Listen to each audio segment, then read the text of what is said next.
Okay, so we're continuing decimals in the dividend, and now we're working on some number crunching. So we've just been through our steps to divide decimals by whole numbers. And the first step we said is to move the decimals straight up into the quotient. Step 2 is to divide, and step 3 is to add zeros to the dividend as needed. We're going to keep a classroom rule that we're going to stop dividing at the thousandths place anytime we're dividing, so that we don't just continue to divide and divide and divide, because some of our decimals will be unending. So the first one that we solved together, we had 210 and 4/10 as the dividend. We divided by 8. So the first thing we did is move that decimal straight up into the quotient. Then we divided as if that decimal wasn't there, and we ended up with 26 and 3/10. This is called a terminating decimal because it does have an ending digit. It stopped at the tenths place.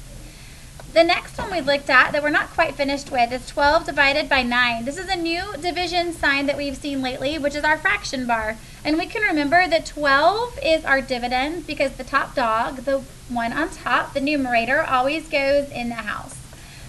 So we put 12 inside the division house and 9 on the outside. Now 12 was a whole number, so we had to add a decimal and a 0 because we could tell that 9's not going to go into 12 an even amount of times. So we add our decimal and 0 and moved our decimal straight up. And this brings us to where we are now. So 9 went into 12 one time. 1 times 9 is 9. Subtract, we got 3. We brought down that 0. And 9 went into 30 3 times. And 3 times 9 is 27. And we subtracted and got 3. Now we're not quite finished yet because we still have stuff down here to remain. So class, what should I do now? Put another 0. Good. I'm going to add a 0. And I'm going to bring down that 0. Again, by adding another 0, I have not changed my dividend. It's still 12 divided by 9, but it's giving me more to work with.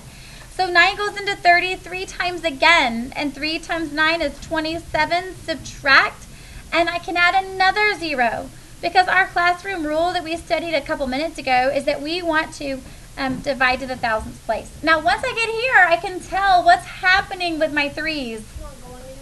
Harrison. It's going to keep on repeating. Right. Yes, Harrison said that it just keeps repeating.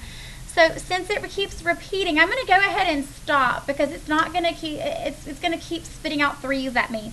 So I'm going to stop, and I'm going to say my answer is 1 and 3/10 with a repeating bar on top of the 3, because that repeating bar tells me that it goes on and on and on. So I'm going to box this answer and give this a name. This is called a repeating decimal. And I'm going to color that in yellow so it shows up well, and I'm going to go ahead and end my video here.